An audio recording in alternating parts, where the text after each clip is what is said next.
Ladies and gentlemen, I'm very proud to introduce Mr. James Hong.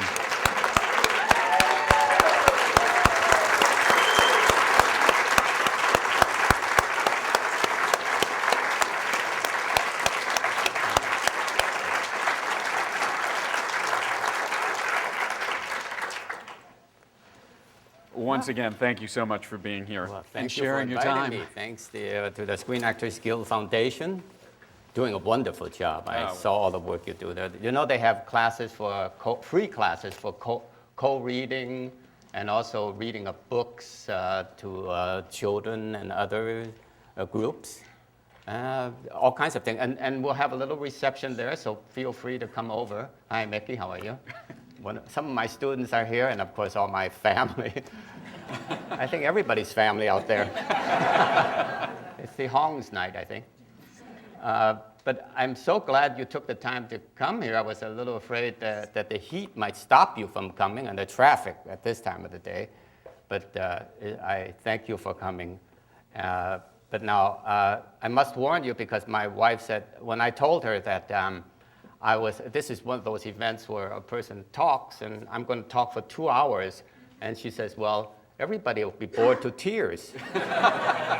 So I hope not. I hope not. Although, I must tell you, my brother sitting here in the front row, Walter, has told me about our family, the Hong family. Actually, we're Wus. That's a long story. It would take more than 2 hours. But anyway, the Hong family has a family poem from the area where we're from, the Toisan village in China. And it's 800 years old.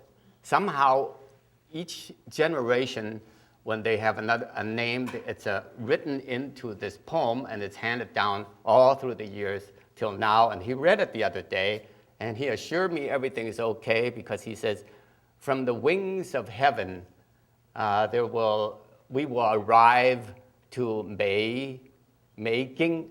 That means making. On the wings to making. Mei is the term for America is Mei Guak, and making is Mei area.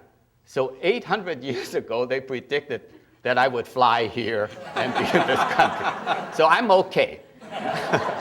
Well, I don't think there's any danger that this will be a boring evening. I was amazed when I saw your credits. In fact, I started printing them out, and I was afraid that the printer was going to run out of paper because of all of the credits, all of the things that you've done. Starting with the first and most obvious question, how did you first become interested in acting? How did I first become interested in acting? Oh, that's a good question. I guess, actually, I pull off this picture, but this is a picture when I was, maybe I should take it out of the frame so it doesn't glisten so much. I brought along a few old pictures here. This is a picture of me on my immigration, a little passport thing, when I first re-entered the United States. In other words, I came back at the age of about 9, and well, looking at this little kid, I don't know exactly, looking back, how he became interested in show business, except that I might say around that time, we took the last boat from China, Hong Kong, back to America. This is after my father took me to Hong Kong. In fact, he took the whole family back to Kowloon, Hong Kong, and we lived there, because he thought the family was becoming too Americanized. So even in those days, you can see that there was a fear of being too Americanized. So on that picture was when I re-entered through Seattle back to America. And it was not long after that, I think the Second World War started. And my father used to put me on a little soapbox on a celery crate because we were a restaurant business. And he says, okay, James, Jimmy, he called me. Okay, Jimmy, speak so we can raise some money for the war effort, you know. So then I would go ahead and start shouting slogans. And I said, we must beat, in those days, the Japanese war. So we must beat the Japanese from invading China and so forth. Please donate money. And people would give money. And I think And I said, well, you can get money doing this. So anyway, I think that's kind of how it started. And then at the same time, the Sunday school in Minneapolis, the Westminster Church, and I have a picture of that. When I first came back to America, oh yes, here it is.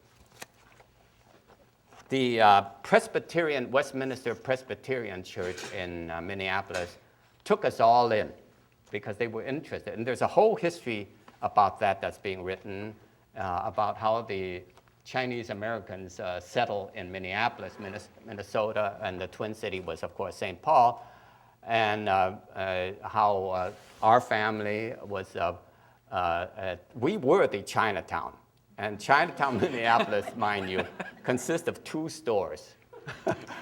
And we were living upstairs in one of the stores, and that was our Chinatown. We were born in that area, and the Westminster Church then enlisted all the Chinese in the whole city of Minneapolis and St. Paul to come to the Westminster Church. And this, you can't see this too well, but you'll get just a feeling of what I'm trying to show you. There's 8 Chinese women who were the, is that showing up there? I'll be darned. Modern technology. Okay, so these were the 8 mothers of that generation. They were all first generation, and by that I mean they were born in China, plucked from the villages of China, and put into Minneapolis, Minnesota. And they had a great fear of the West, of this America. So what I'm trying to say is that the church gave me a chance to perform during certain times, like Christmas or so forth. We were 3 kings forever. There were 3 of us, and every year we were 3 kings. And then our voices start to crack, and that was the end of that for a while. But anyway,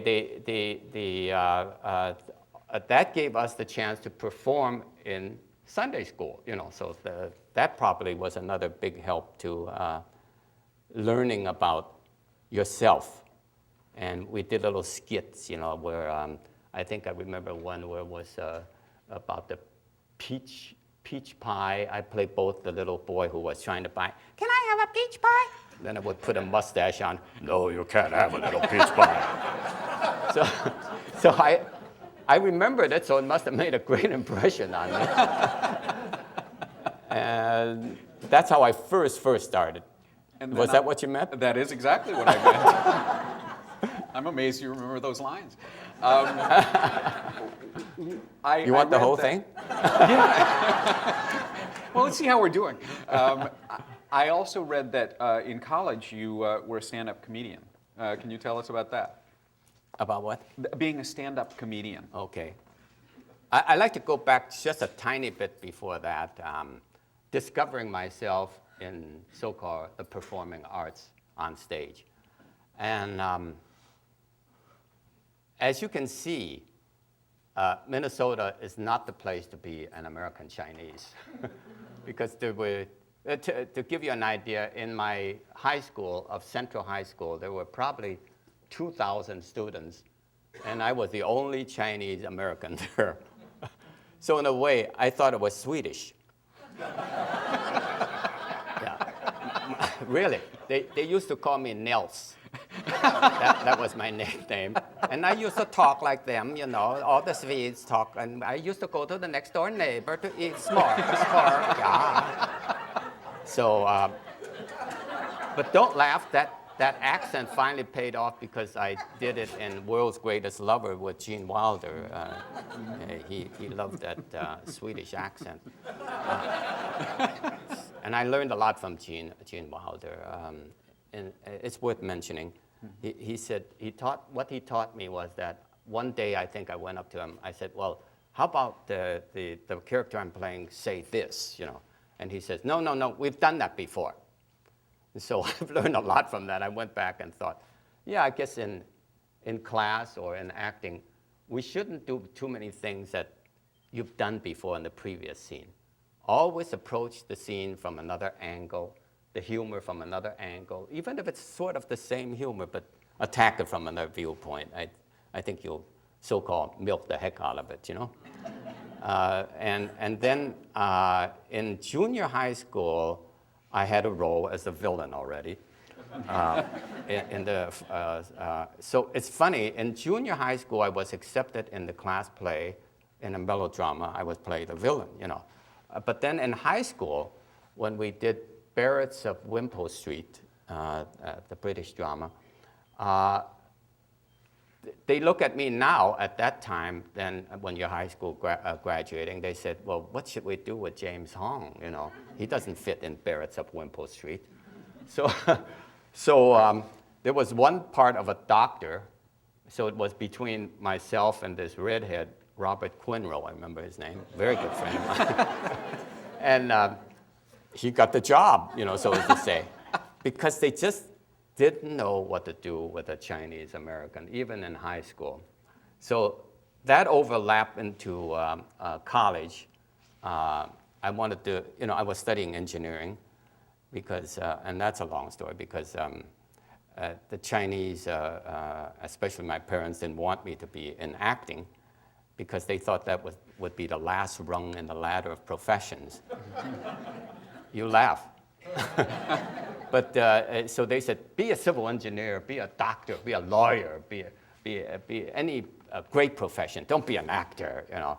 唔好俾人哋睇你咁樣嘅. For those who don't understand Chinese, that means there's quite a few of you, I think. They said, don't show people what that, you know. Meaning, I guess from that one sentence, 唔好俾人睇啦, that's the whole history of the Chinese being a sort of the silent minority, because you're taught not to show your emotions in, see, Roger Lowe knows, he comes from that background. A lot of us do. You're taught not to show your feelings in public because it's shameful. It's, you know, it's in a sense what the Americans say, your own dirty laundry, you know.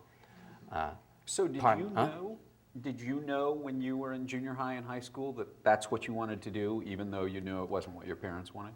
That's a good question, because at that age, you just want to be among the crowd. You want to be in with the group, you know. So you just want to be playing ball, you want to go to the prom and so forth. So when you're not accepted, you don't exactly know how to accept not being accepted. And then in time, when you look back, then you say, well, that's the reason why. But at the time you were rejected, you don't know why, because, and you kind of accept the hurt, and as the time goes along, that's the same way you feel. So but what I did, and this is a lesson to be learned, is that I didn't accept that rejection. I was from Minnesota. I was, you know, I act as if I were part of a majority because I didn't know what a minority felt like. So I quickly switched from so-called acting to, as a sideline, to a comedy. Because do you realize that in doing stand-up comedy, you can stand up there alone, one person, and you can, you know, entertain the whole audience. So that's why I took to stand-up comedy and impersonating different people, different stars. When you're in Minnesota, you just worship people like James Cagney. All right, you dirty rats. This is my room, and nobody sits in here, see? So, oh, thank you. And then I went on the local American Idol show in those days. It was called the Cedric Adams Stairway to Stardom. It was a very serious thing. I was in among the last competitors, and I did all those Peter Nye, yes, I love blood, don't you think so? And I would open the door. In those days, there was the Inner Sanctum Mystery Hour.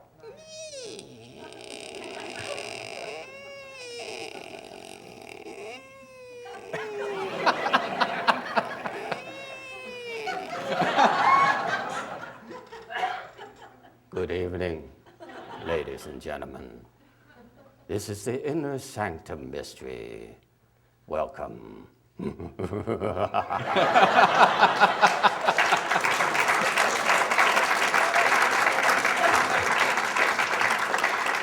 So I loved that, and I lost. So anyway, but that got an attention from a schoolmate, Don Parker. He's not here. He's taking a trip to Alaska on one of those cruises. But he called me up, and we teamed up, and we called ourselves Hong and Parker. And we came to Hollywood, because one summer the whole family decided to move out, and we were going to drive out here and then go back to Minnesota to finish my last year, because you get the best football seats when you're a senior. So I came out this summer, drove across the Coanga Pass, and that was frightening in those days. We didn't have a freeway, and it was just a kind of a small highway, but all these semis going up and down. And Don was a good driver, but I felt like I was, being pushed by all these semi-trailers. Do you realize how it feels like to be a Minnesota kid coming out to Los Angeles? It's a big town here.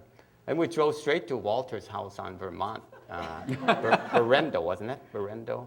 Yeah, Berendo. Yeah, right.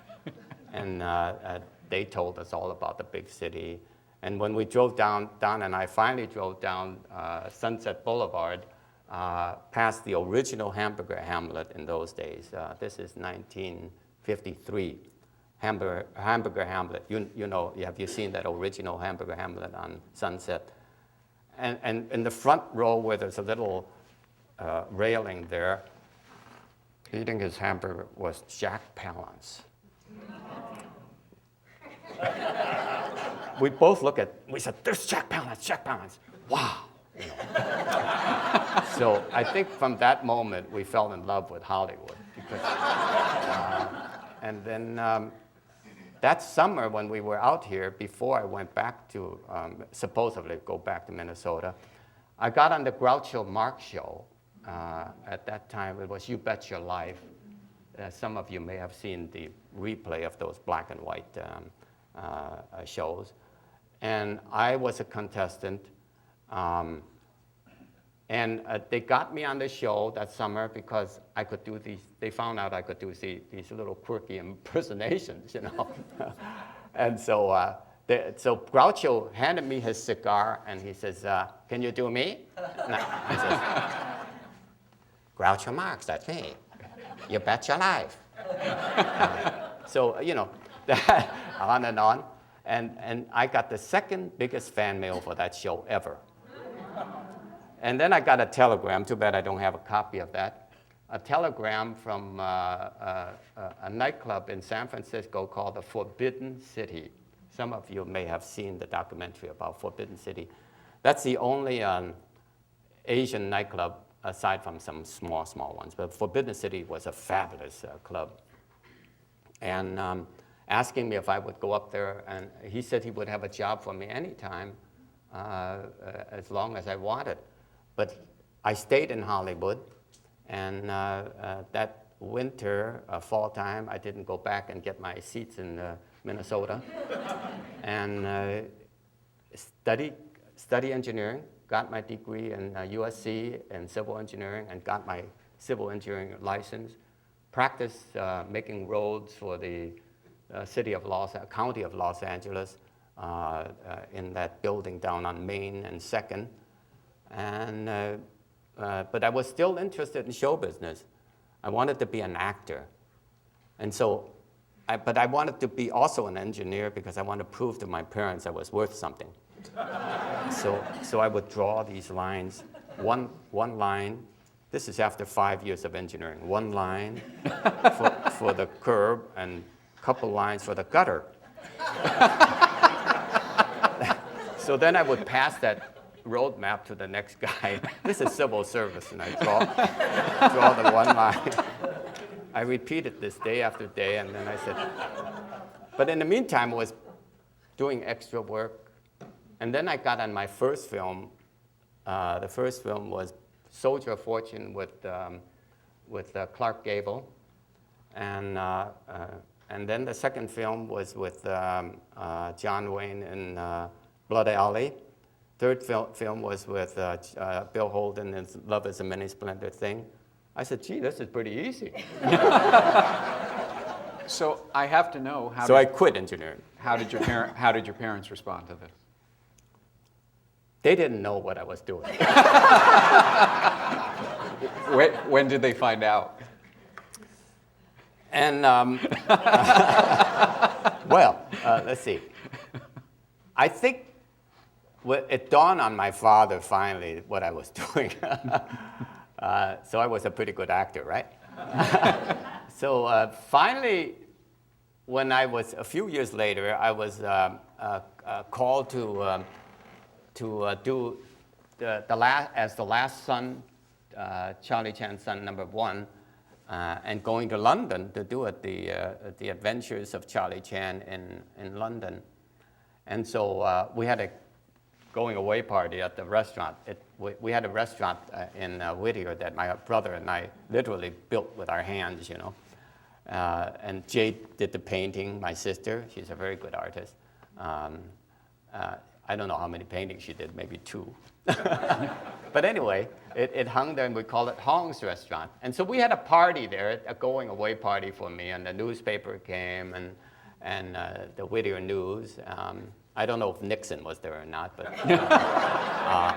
but so my father looked around and says, "That's my son, Jim." So he was pretty proud of me, and I was flabbergasted that he approved in his own way of mine being an actor. And he says, gee, you can make money with this. So I did. I went to London and did Charlie Chan's son #1.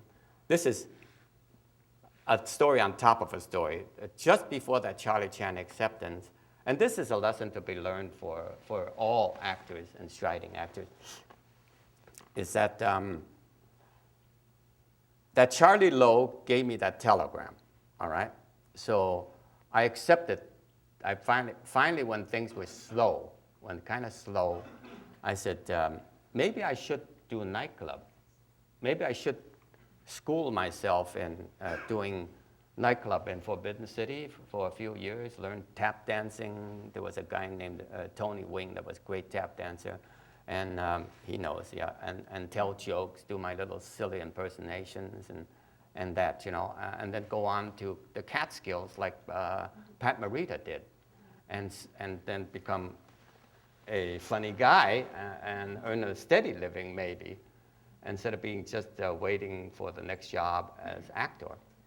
But they were calling, just when I accepted that job, this guy named Rudy Floto called and said, James, why don't you come on down and interview for Charlie Chan, the son #1, there's a role. So it was a small production. So I went into, I think, L.I. Artists over there, and went up. He had a small office, and he's the only guy there. There was no super casting agent or anything like that, you know. So Rudy's doing all his own work, and he's writing things down, and I brought my picture and resume in, like you people do, you know, and he wasn't paying any attention to me. And so I just pounded on the table. I said, Mr. Floto, would you please look at me? I said, I'm going abroad to do, going up to San Francisco to do this nightclub, and I won't be back for a while, but look at my face. If you want a son #1, I'm your guy. And he just went like this. So I just left, you know, I left my picture and resume there. Went up to do my little tap dancing and jokes up in Forbidden City in San Francisco on Sutter Street. And doing pretty well. Then I think it was like 10 days later, got this call from Rudy Floto and says, come on down, kid, you got the job.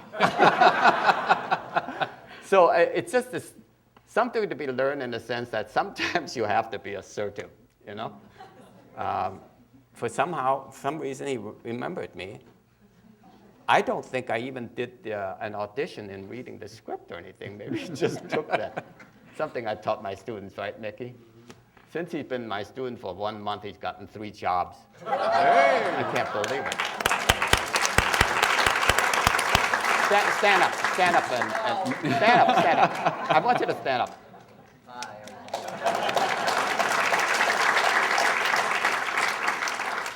So, speaking, just a thing about Mickey is that I love good students. He's a very good student, very talented. But when I saw him do because he was doing photography, he's still doing photography and other things, I thought he wasn't focused, you know, and I tried to steer him back with the lessons I gave him coaching, back into concentrating on his emotions and what he should be putting forth into the role. He did that several times, and I guess it's just kind of redirected your direction into show business, right? And you're still doing photography. Well, speaking of education, other than the Three Kings and junior high and high school, did you have any formal drama training when you first came out to Hollywood and when you first really started pursuing this? Yeah. You're us about redirecting this conversation, right? I'm getting lost. That's why they bring me here. What kind of formal training? Okay. Yes. When that right after I came and settled down after the Groucho Marx show, I went to a workshop. I think it's still there on Ivar or somewhere. It's the Circle Theater, right across from that school where Marilyn Monroe goes to, near Melrose. It's still there anyway. And I said, I'll check on the schools. And so then I went in there, and Jeff Corey was the teacher. He is a tremendous teacher. I wish there were more like him. He was directing the guy that was in, what is the name of it? Beretta, what's his name? Robert Blake? Who? Robert Blake? Yeah, Robert Blake.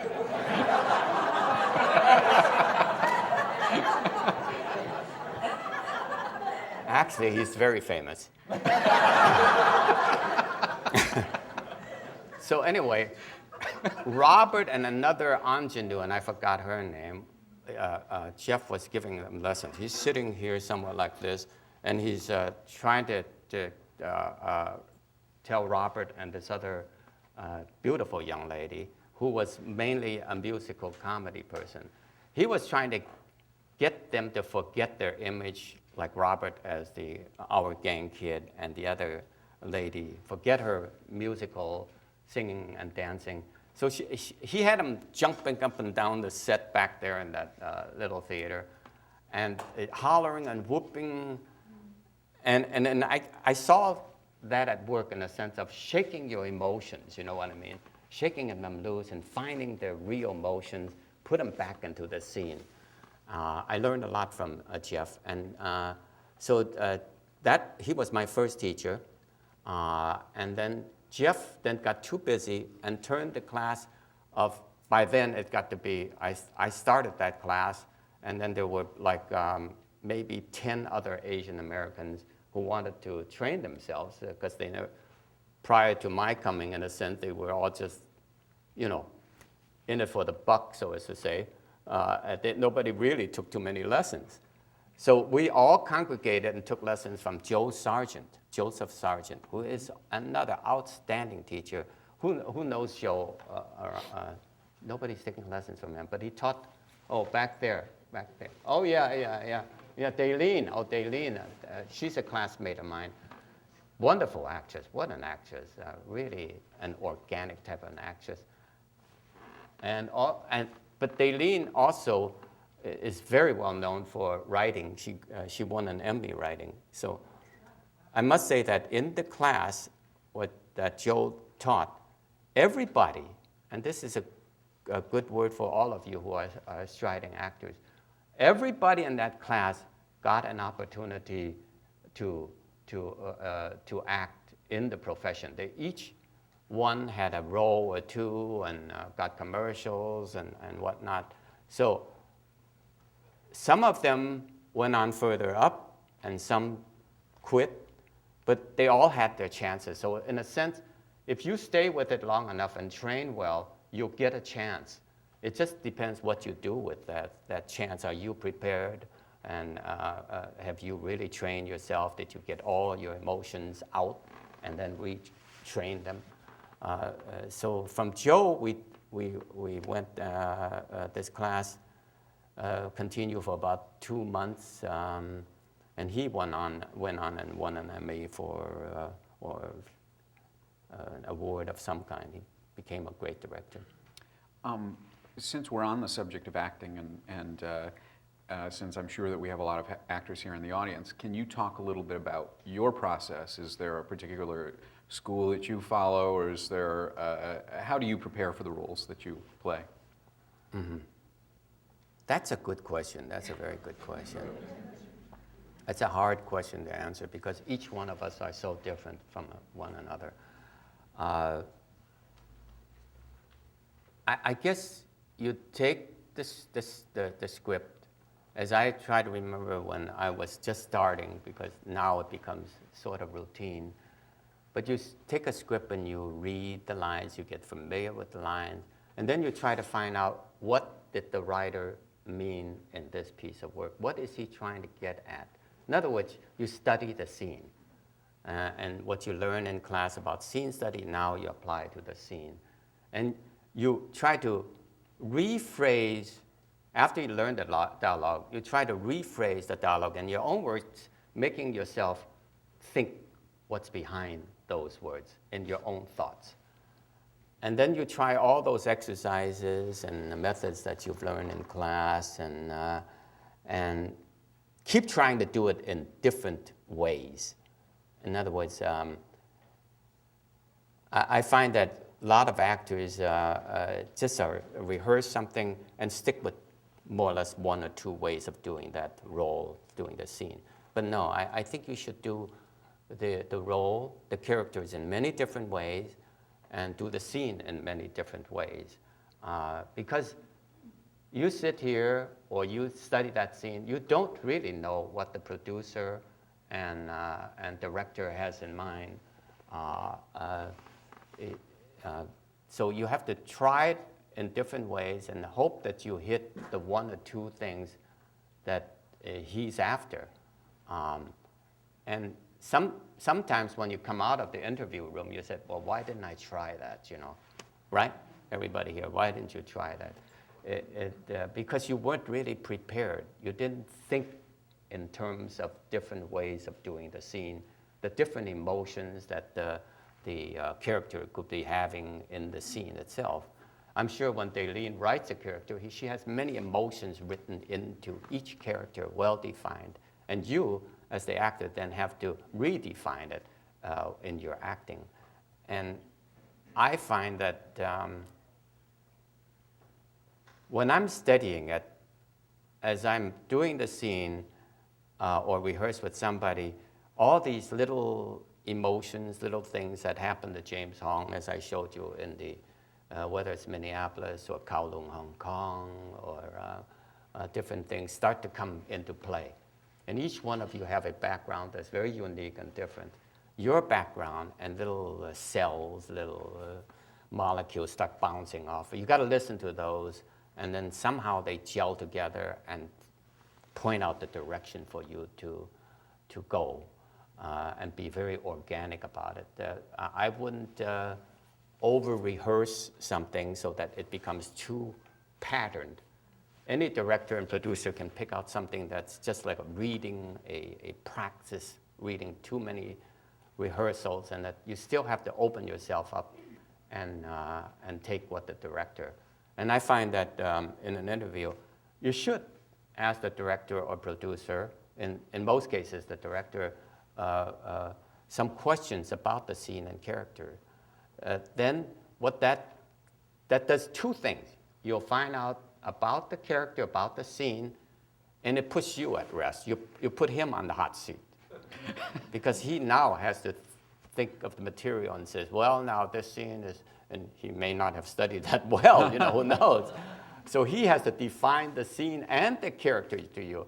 You just sit there, then you kind of relax, and you try to gain control of yourself and the circumstances.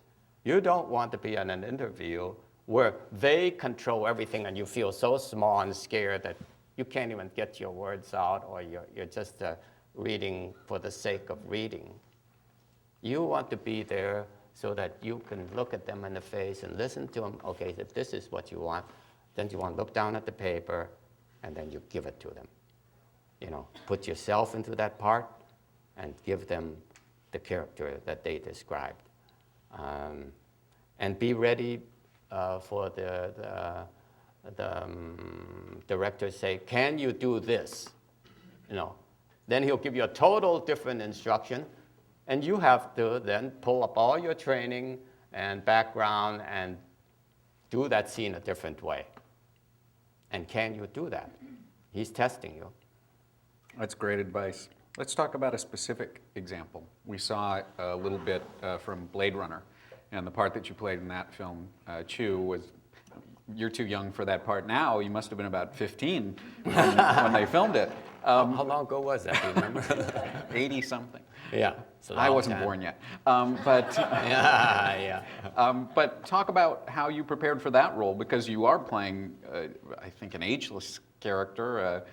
And what did you do, and how did the director of that film, Ridley Scott, see you in that role? Yeah. Well, of course, first, it's so overwhelming to work with Ridley Scott that it kind of makes you nervous, you know. I remember walking on the set, Warner Brothers, wasn't it? I think, I'm not sure. Does anybody know what studio? Yeah, right. Just testing you. And so I walk on the set the first day, and there was all these funny shapes of the signs and the black sets and whatnot, and also down at the Bradbury building. I said, this man is a genius and a madman, you know, both. He's able to do those things nobody else thought of. Then I went in for wardrobe, and I remember that very well because they had the wardrobe for me, and it was this heavy cowhide. If you look closely, you'll see the cowhide, the hairs sticking out and so forth. It was so stiff. I put on, and even though if he's Ridley Scott, I said, this guy's nuts, you know. I said, how can you move around in this, you know, and then that little cap and the whatnot. I didn't picture the character being that. I thought he was a scientist, you know, inventing eyeballs and so forth. But after they finished with that costume, and we went in on the set, I said, this guy, then he becomes a genius. When you see what he did, the thing as a whole, you know. But still, the horrible thing about it is it was at the end of the Blade Runner shooting schedule, I think like 2 weeks before the end. And I hope that doesn't happen to you people on a huge picture when you're over budget and you're coming in at the end. That is totally torture, you know, because it's they're rushing around and nobody is really paying attention to it because they're going crazy after 3 months or whatever it is. So, and on top of it, the set of Blade Runner, where Chew had his lab, for some reason, Ridley Scott chose a real refrigerator, a real ice box, a freezer. And so one day when I came to work, the second day, I think, all these semi-trailer again was lined up outside of the set. I said, what's going on? They said, they're waiting for us to vacate the freezer so they can bring the meat back in. Can you imagine the pressure of that? You know? So we had to scrap a lot of things that was brilliant in the script. Because in the script it was written that Chew, at the end, when Harrison Ford comes back to investigate, one of the cops, Chew was already frozen, and so the cop just wanted to touch Chew, and Chew topples over and splatters into 1 million pieces of ice. Cannot do that, you know, and different things. visual scenes such as when I am doing the eyeballs, the eyeballs, the villain dropped the eyeballs on the, oh, these are your eyeballs. He dropped them on the floor, and then as he walks toward me, he squish, squish, squish, and that had to be taken up, no time. So then is when all of your training comes to fore, because I said then, how about in the beginning, letting Chu talk to the eyeballs in Chinese? And I said, because these eyeballs are my children. I nursed them from nothing to perfection. They are my children, so let me talk to them. And so that's why you hear some jibber jabber of, they真係靚咧, 你好靚嘅仔啊嘛, 你啊好啦. And so that stayed in, and then instead of squishing on the eyeballs, the villain merely puts it, as he's talking his dialogue, he puts it on my shoulder and just plays with them. And that became very visual, but that wasn't on the script. So during those moments, you then have to improvise. What does your character do? If they do something different as their character, how do you respond to that? Are you then prepared? Did you study the role? Who is Chu? And where is his eyeballs going? Who's got him out there? So that when you look at him, you, Nexus, I designed your eyes. Then he says, Chu, if you only see what I have seen with your eyes, famous line. And then, I did what I could with my training. And then on the second day, or third day at the most, we had to leave because the meat had to come back in. So if you think big budget movies have everything, no, it becomes a big budget, low budget movie. My personal favorite performance of yours is the role of Lo Pan in Big Trouble in Little China. I think it's also one of the most underrated films, and I think that your performance, basically playing two roles, is amazing. I remember seeing that film and thinking you were both hilarious when in you the were a one kid, role. right? Yeah. Yes, when I was a baby, practically a baby, and terrified of the Mandarin wizard.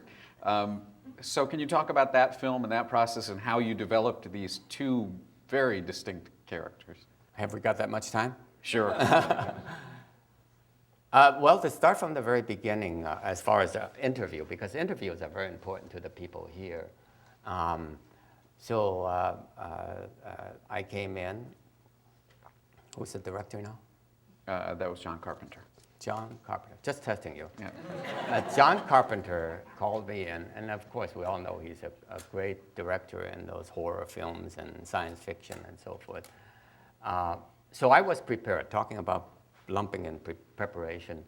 I said, well, Lo Pan is a wizard, and he also participated in all these supposedly action scenes that we see in the story, in the script. So I said, okay, so those are the two things, and he loves women, and he's very devilish in a sense. So I try to put all of that in I never do a villain without a sense of humor.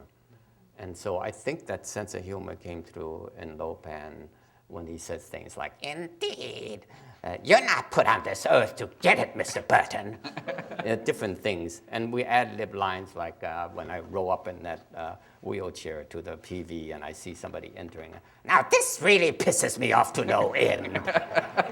Those lines we ad-lib in there and they kept in there. So if you get into the character well enough, you can ad-lib. And in big productions, they hate for you to ad-lib, but you just go ahead and do it anyway. If it's good, they'll accept it. It doesn't hurt anything, right? It takes one take. There were a lot of things they kept in because it had a sense of, Lo Pan has a sense of humor. And in a way, is very much in tune with my background, because John Carpenter took the style of the old Kung Fu films from Raymond Chow in Golden Harvest to make that film. He saw one of Golden Harvest's films and patterned it, the style of the fighting and so forth. And so then I practiced my Kung Fu.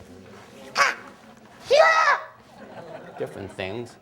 Of course, when it becomes dangerous, I let my stuntman take over. But yeah, you practice daily, on this.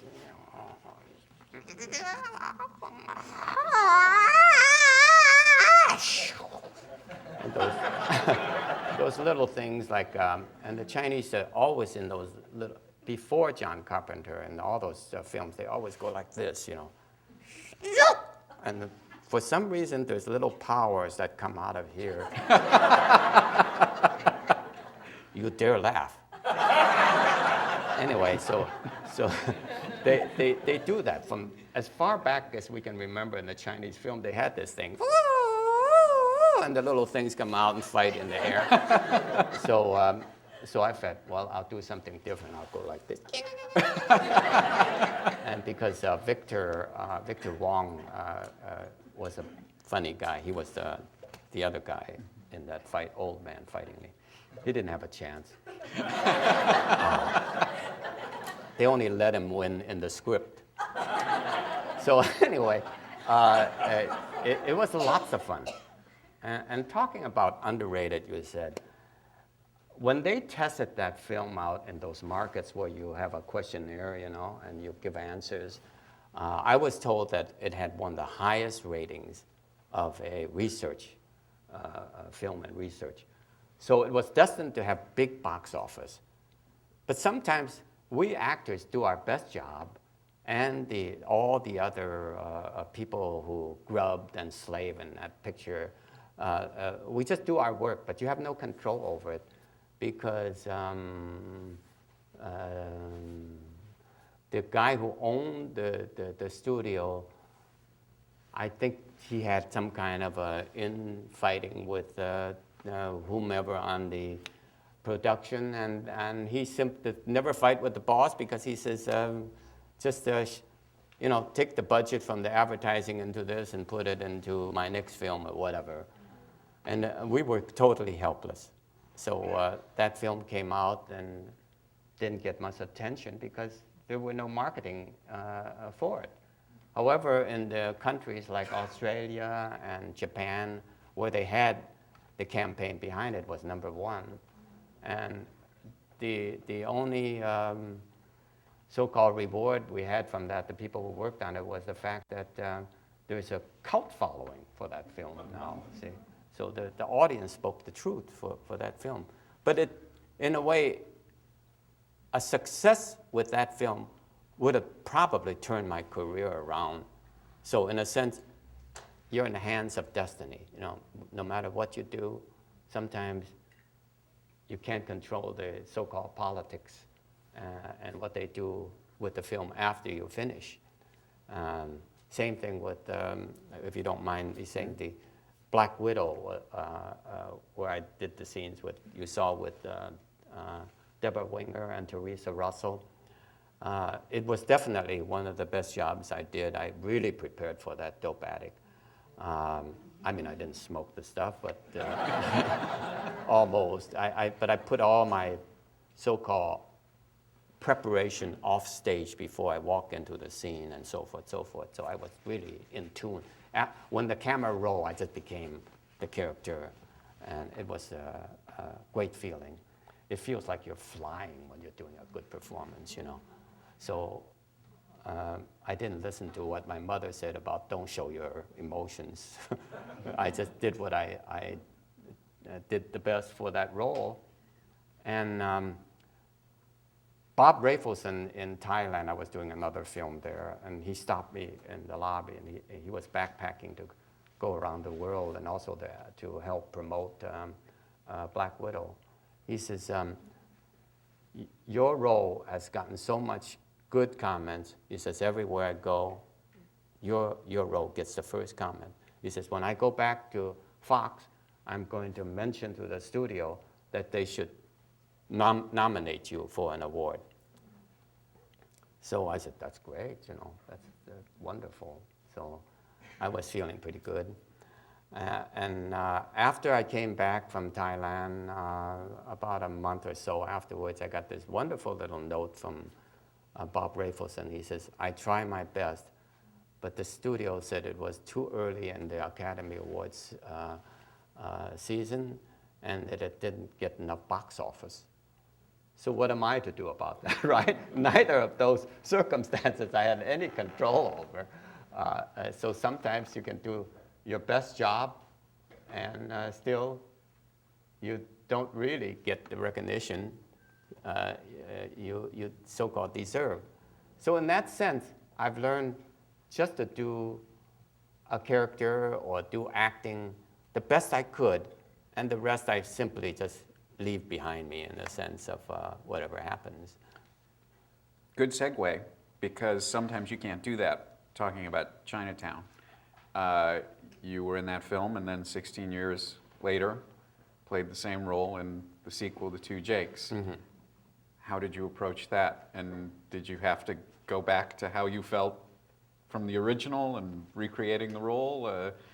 What was that like? Yes, you do have to think of what the other film was all about and how the character traveled to this scene, and now Jack Nicholson wants the information and comes to the retainer, the butler of Faye Dunaway, and find out about that, the daughter. So you have to relate and play that. In a way, you have to rehearse twice. You have to rehearse the old movie, and then you rehearse the new movie. But Jack was such an easy person to work with as an actor-director that it was, in a way, simple. By simple, I mean that it was a joy to work with Jack as a director. I thought he was a great director and is still a great director, and certainly one of the best actors of all times. He is my idol. The way he did his role in 5 Easy Pieces, where he won the Academy Award for Best Supporting Actor.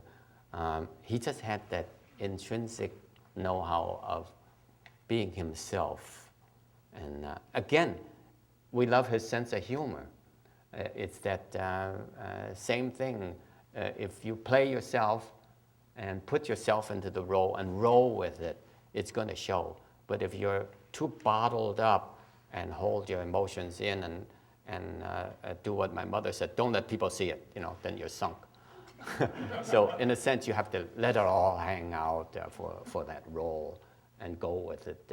Trust your feelings and please explore everything, all the little molecules that you can, because it's just like Ridley Scott when he does Blade Runner.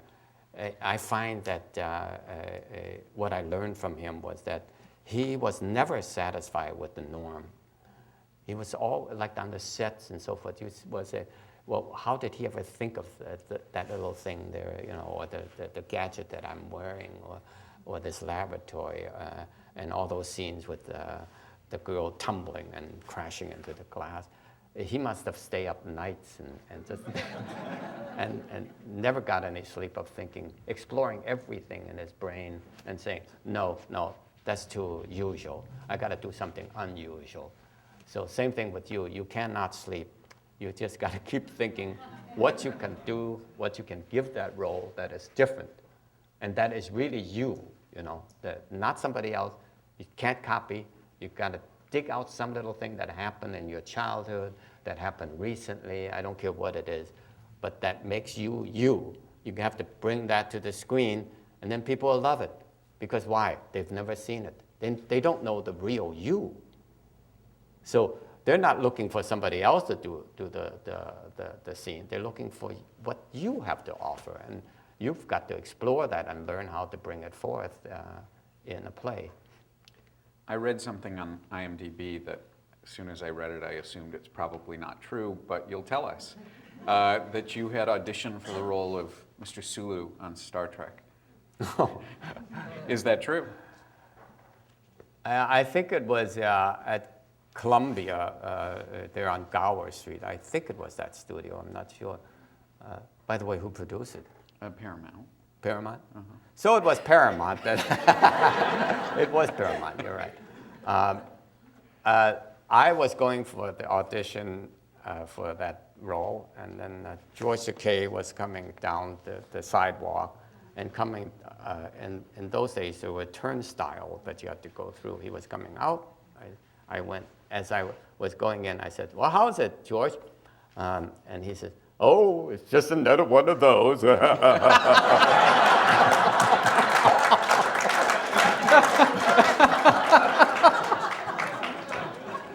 Same old thing. So I said, well, it can't be too much, you know. But little did I know, right? But I'm really happy that George got it because he did so well, and it became a way of life with him. It's just everywhere I go, I see George doing Star Trek. You know? And it was great working with George. He's a very well-trained actor. I think it was on MacGyver, the Wish Child we did, and was at the bottom of the ocean liner out there. Queen, what is it? Queen. I thought it was Queen Elizabeth, but Mary. Anyway, most of you haven't been there, but for location, down you go to the bottom of Queen Mary. It's just, there's water there. And there's these little walkways where you go through. And we went down there to film those scenes where you kind of walk on that walkway and go through the steel door into the set they chose, you know. So the scene is between George and I. We were vying against each other. And so again, they do not have any time for that because it's the last scene of the day, right? And it shows you how good he is. So they said, we don't have time for close-ups. We're not going to break up the scene. We're going to do it in one take, and the whole scene, 3 pages of this dialogue or whatever, right? So we're kind of shaking, but it's a challenge for both George and I. And so we rehearsed once, and he said, well, I'm going to keep going around you with this camera, handheld or whatever he was doing. So boom, they said action, and George and I hit the gears, and it was really wonderful to work with him, and we moved accordingly to give the action of the camera a little bit more movement to help it along. Then you learn how to play the house.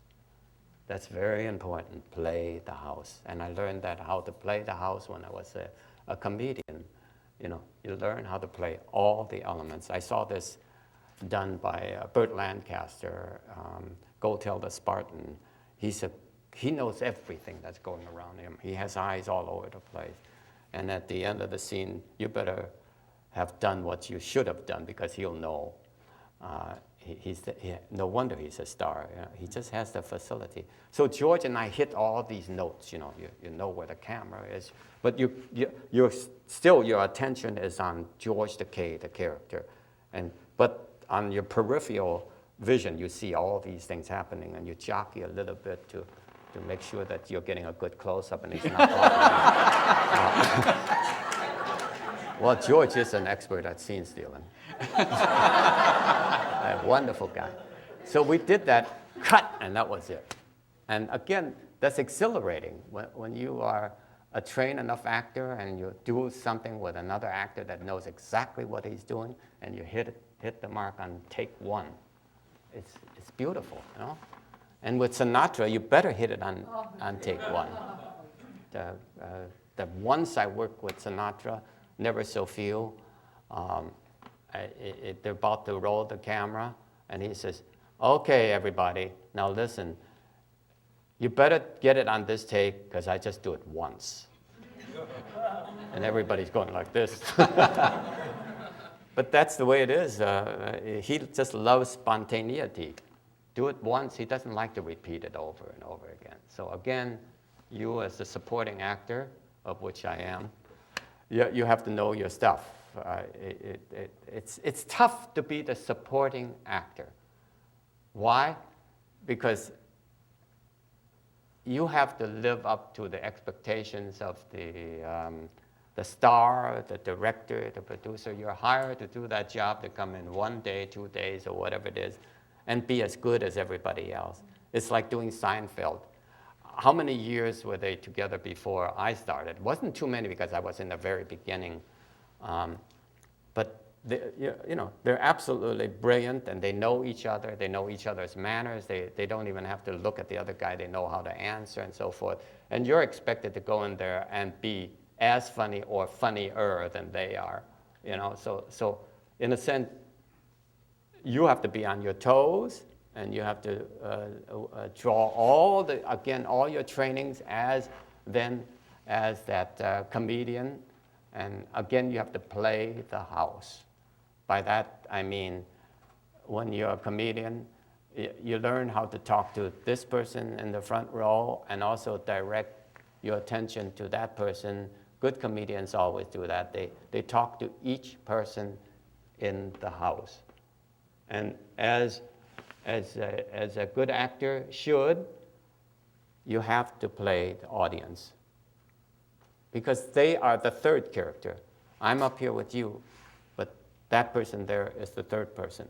I don't think of you as a whole, one conglomerate, no, because then what am I going to do? How am I going to react to you? I can only look at your face and say, she's not interested. Go to the next one. Whatever. But the audience can generally tell how genuine you are, or how you are reacting to what they are doing. And in a way, this is supposed to be conversations, but I'm the only one that's doing the talking. Because you're doing so well. We're talking about television now. Besides what you've told us, are there challenges or different approaches that you take if you're doing television as opposed to film? Yes, it is.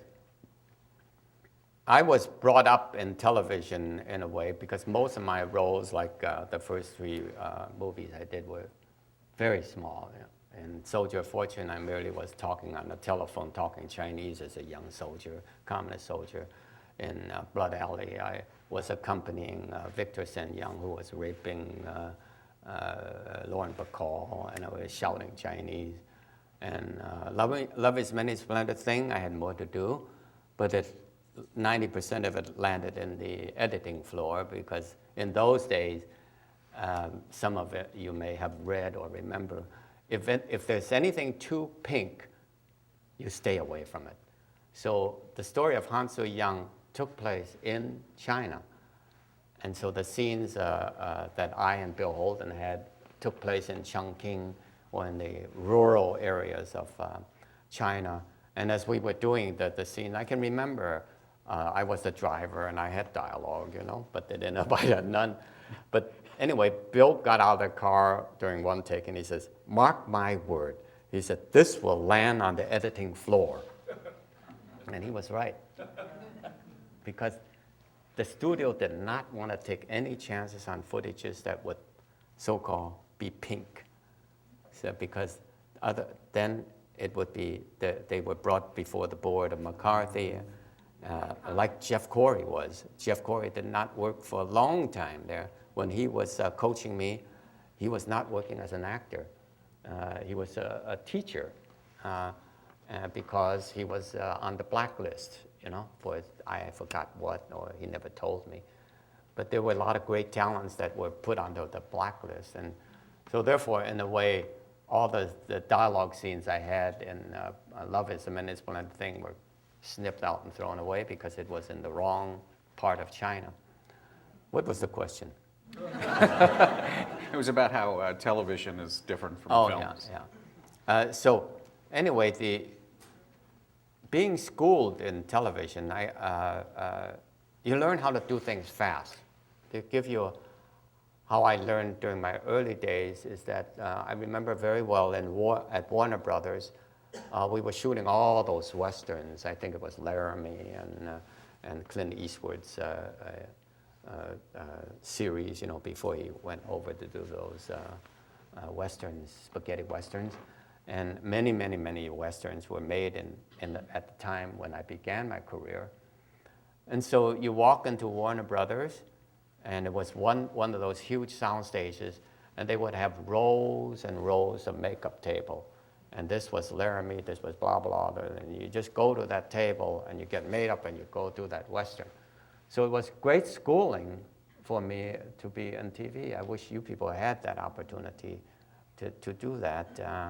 In fact, it bothers me greatly that the young people are not working nowadays in films and TV. Again, it would take 5 hours to talk about that. But having that experience of doing on the average of 10 films or 10 roles a year, I became very good at doing things fast and nailing everything because you had to, right? You had to go from series to series. So that, for instance, like I was doing the remake series of Perry Mason. I did the first one with Raymond Burr, and then I made the second one. And I'm waiting for the third guy. So in essence, I'm at least a couple of eras in the business. But anyway, it was during the second series of Perry Mason. We were up there in the Japanese, what is that place up there on the mountain? Yamashiro. That's it. You all heard that, Yamashiro. We're doing a scene there. I was called to do a movie. Later on, I got the role that was Chinatown.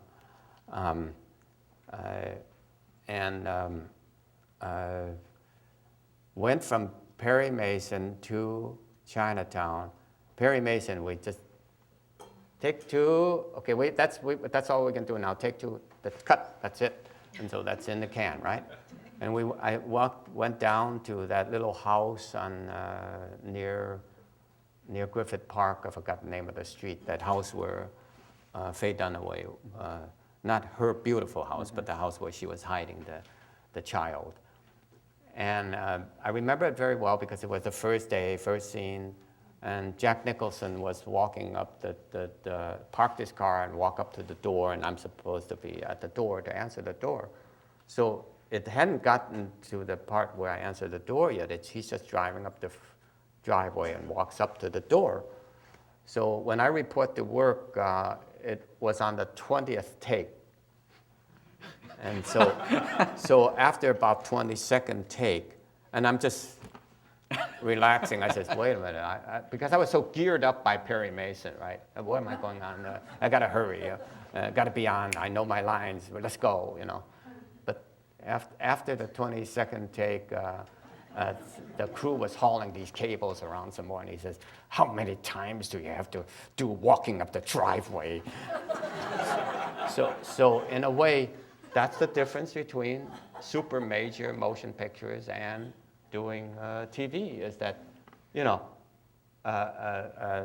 in a super feature in those days, I don't know about now, I haven't been in a big one for a long time, but Polanski just did, on the average, 20 takes, 25, and, and Godfather was in the next stage to us, and he went on for 25 takes. I was told that they were vying against each other to see who could do many takes, who could outdo the other. So I'm sure the studio was biting their fingernails.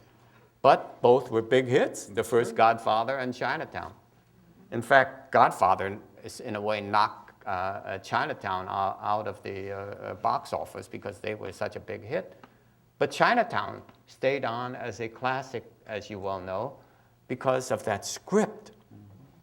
That is studied in USC where I was, and every college in the nation and foreign-wise, that script is supposed to be just about one of the best scripts in the world. It just was well constructed. It had everything. And all the actors that did cameos in that movie did so well because it was written well. And again, every character, every actor studied their role. If you look at it again, you'll see that every actor, I don't care who it is, did extremely well. It's true. Let's move away from film and television for a minute. I mentioned in the introduction that you were one of the founders of the East-West Players. First, for anybody who's in the audience who's not familiar with theater, can you explain it a little bit, and why did you start this group? Could you tell them what the East-West Players is all about? It is the theater, this, well, you can do it better than I can. There, my test came through. No, East-West Player now is a group of about, I don't know the exact number of members, but I know they have members flowing through in the number in the thousands. And the theater down in Japanese Town, which used to be a Buddhist church, they bought it and turned it into a theater, is well visited by patrons and audiences all over. And a great school for actors, especially Asian Americans. They do a great, great service. And how it all started was that I was living on Kingsley Drive as a starving actor again. And I was doing nothing, you know, it was a very dingy apartment, as I can remember. And I don't know why all apartments are dingy when you're a struggling actor. And so anyway, I called Mako on the phone. He came over. And he and I and a dancer named El Huang sat there at my little dining table, and we said, we got to do something. There's no work, you know, there's just, we don't get any recognition. What can we do? So a few days go by, and then Mako thought we should do Rashomon. And that became the first play we did, because Rashomon in those days was a movie by Kurosawa and also a play translated. And so we took that play, and it became our first play. Mako was the director. His father was the scene designer. The auntie was the costume maker. My sister Jade designed the brochures, and everybody helped, all family alike, you know. And so what we did was that we started that little group, and then it just kept growing. More people want to do more roles. We had a second cast, and we went from theater to theater in town here, and kept going, and just kept picking up momentum. Mako did a wonderful job as the director of the Playhouse, East-West Players, and gathered a lot of members, and we raised more money and kept going, and other people became the head of East-West Players, and now Timothy Dang is doing an outrageously good job. He just does a wonderful job attracting people, whether they're actors or you know, patrons, and how to get grants. That's the key to the whole thing.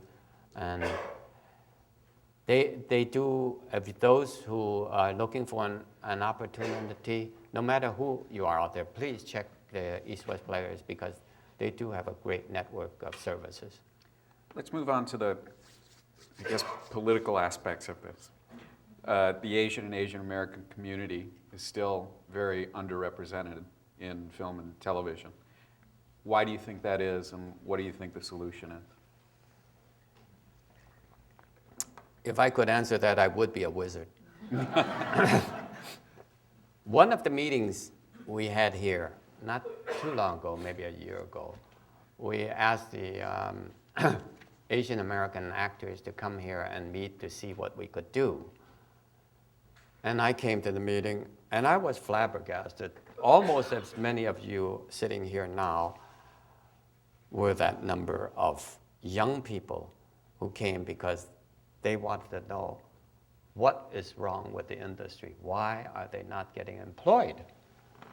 And you know, I think I spoke a few words, but what can you say? There are so many circumstances that prevent employment from happening. One is that nothing that we can do to control it. It's all politics, but they're going to Canada, where I'm going next. and also to Bulgaria, where I just came from. They're making all these films in the foreign countries because of the tax breaks and the cheap labor and all these things. In Bulgaria alone, the company that I shot with shoots 4 features a year, 4 or 5, and that's only one company in Bulgaria. There's a couple more.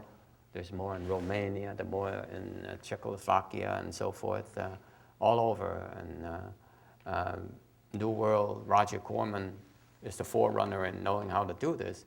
That's one reason. The other reason is that they still don't think of the Asian Americans as characters in the mainstream of life.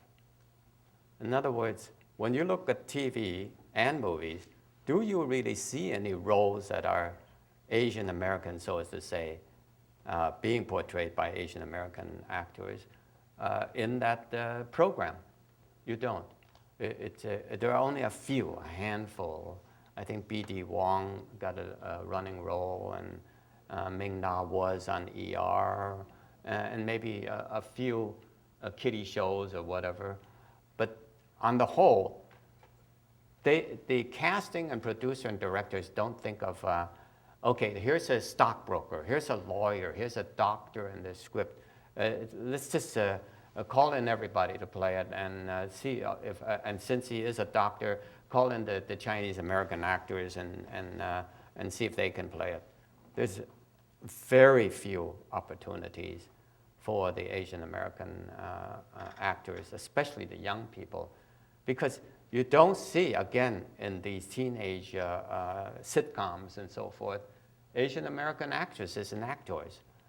And when you do see them, they are either gimmick characters or sex objects or restaurant owners and kung fu masters and such, they never seem to think, who are their doctors?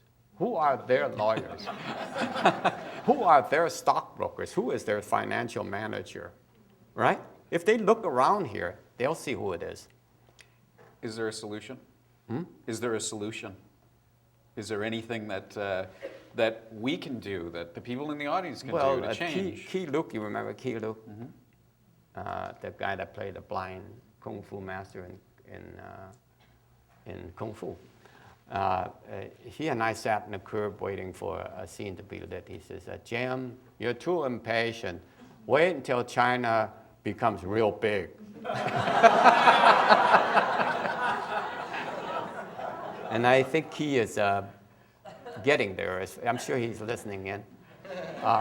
He's right. I think in a few more years, maybe not during my career. I've waited 50 years for that to happen. Hasn't really happened yet.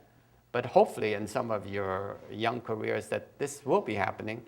I don't see how it could not be happening if the Chinese keep growing and buying cellular phones and these Apple computers and whatnot.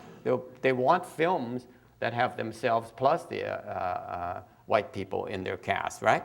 So if that comes to be, they'll just dictate the terms. Or they will, in turn, make so many movies themselves. So I would say all of you better start learning Mandarin. It's true. It's true. It's true, isn't it? Because even if it's not show business, it's just whatever business you're in, you better learn Mandarin. If you want to do business and survive, please do it. And it's the most fun thing to do in the world, really, because I've seen people, young people in Beijing when I was making Marco Polo there.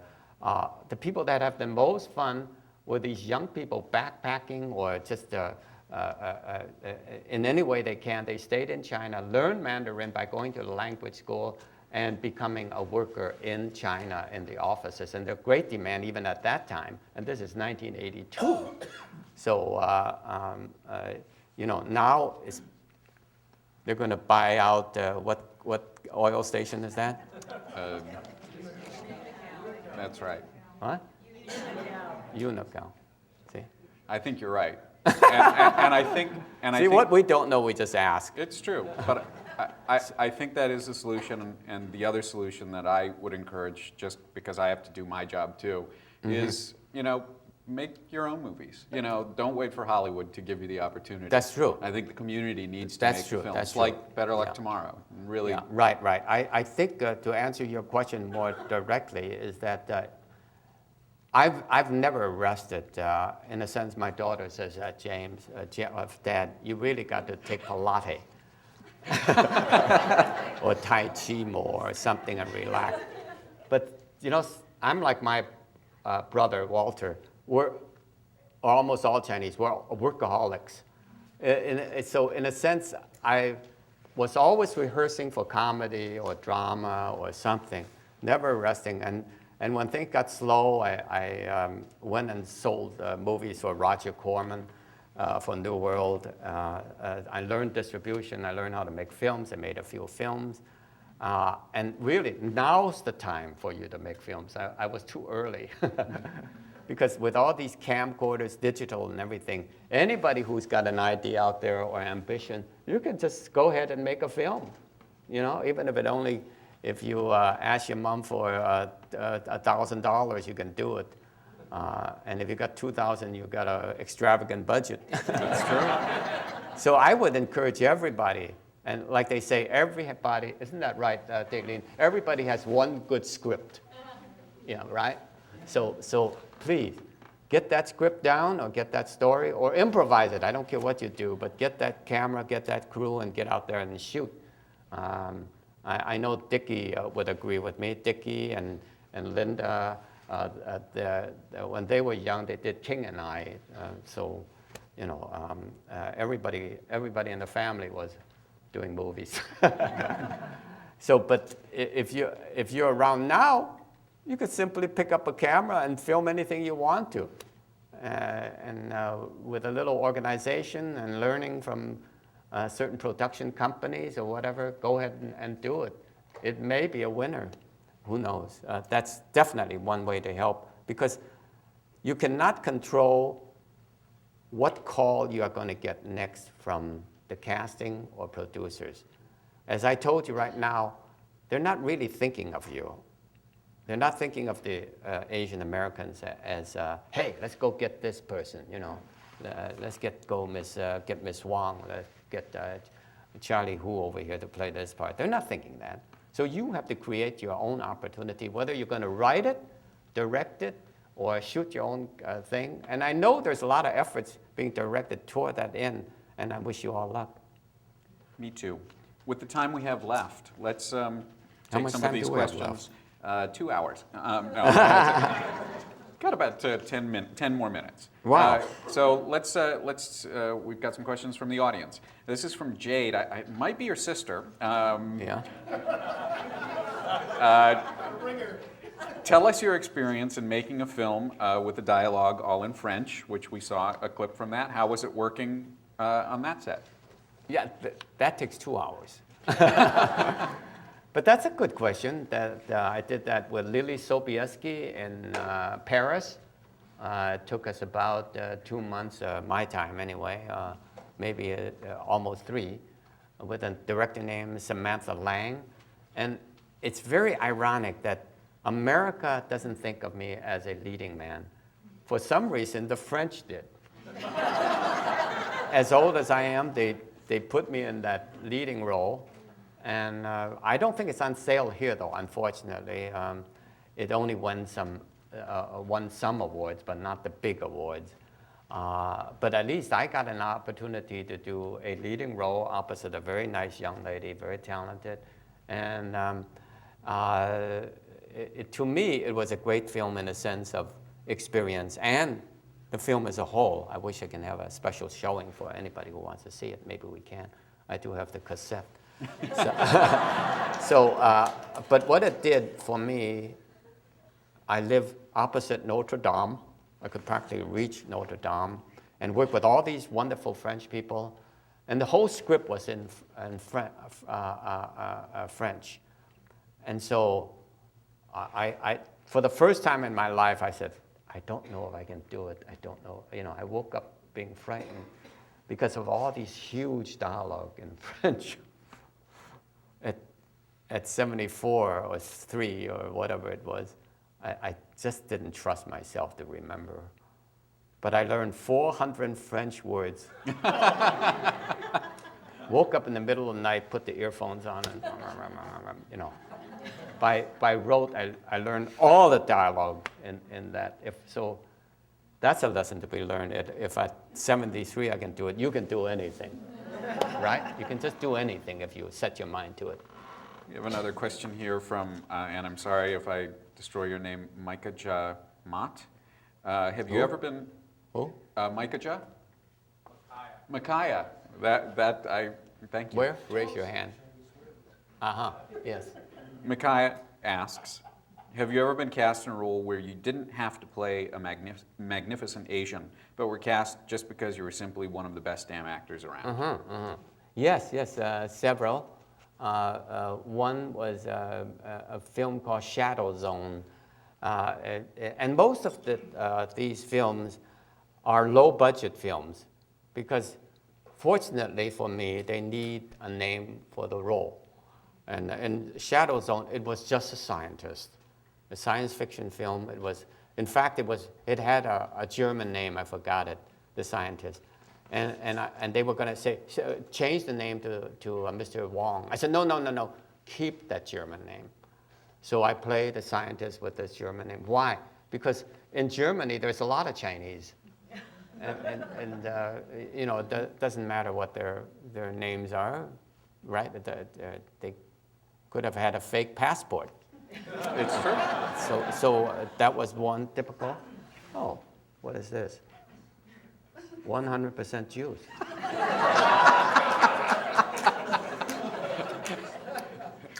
Thank you. The next question comes from... it says here, 100%. I'm not ad-libbing.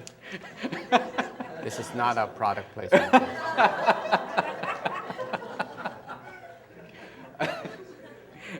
Anna... What was your question? I don't know. I haven't read it yet.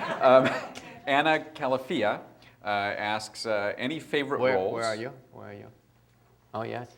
Any favorite roles, any roles you turned down that you regret, any roles that you still hope to play? That's 3 questions. Yeah, right.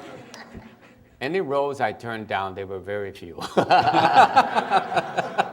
In fact, my predecessor, Benson Fong, who owned all these Ah Fong restaurants, you probably remember the restaurants. Benson was very successful, very talented. And when I went on all these interviews, and no matter what they were, I just tried out and got the role usually. In fact, some of you are here, and every time I show up at the interview room, oh, here he is again. But Benson said, James, I really admire you for taking all these roles, But I guess being trained for sympathetic Chinaman roles and villains and good guys, bad guys, anything. I just had that sense that I can play it, and Frenchman. And I did the best I could. But if the role was too derogatory, I would not take it. And give a very brief description. And that's how the first protest was formed, because I read that script called The Opium Eater, and directed by Albert Zugsmith.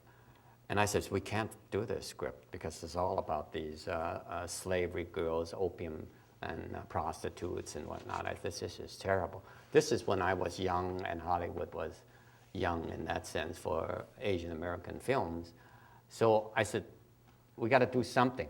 But none of the Chinese American actor and actresses want to do anything. But finally, I pursued it enough so that I got a group, and we went to Albert Zucksmith and says, we cannot do this script. It's too derogatory. He says, oh, really? He says, I'm going to do it anyway. So at least we spoke up. He went ahead and did it. But that started the first protest. From then on, I think there were other protests when there is a bad image or we're not getting equal opportunity, we protest. And we should, in fact, form another group to go out there and get more roles for all of you. That's the only way to do it. Confront the casting directors of America, confront the producers of America, the directors, and say, look, you're not being fair. Here are the numbers, and I know the numbers will show that you're not getting equal treatment. And then the last part of her question, are there any roles that you still want to play? Or types of roles? Mm-hmm. I would like to play a leading man. Or at least an important, so-called, like you said, a non-Asian role. Just a doctor, a scientist, a Nobel Peace Award winner. Anything that's small, you know. It's something that's very American. It's just what I am. It's great. Well, we have time for one more, and as usual, I get to ask it. And it's the question that I ask everyone that I interview. Since we do have a lot of aspiring actors and actors in the audience, and people who are not necessarily pursuing acting, with your experience and your career, is there one piece of advice that you haven't already given that you would give to somebody who wants to enter this field? Okay, advice. That costs money.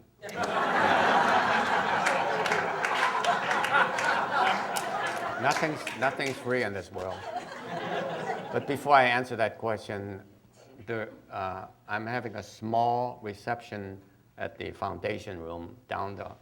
Am I pointing the right way? The hallway going to the walkway going to the parking structure, and you're all welcome to eat whatever my voiceover budget could buy.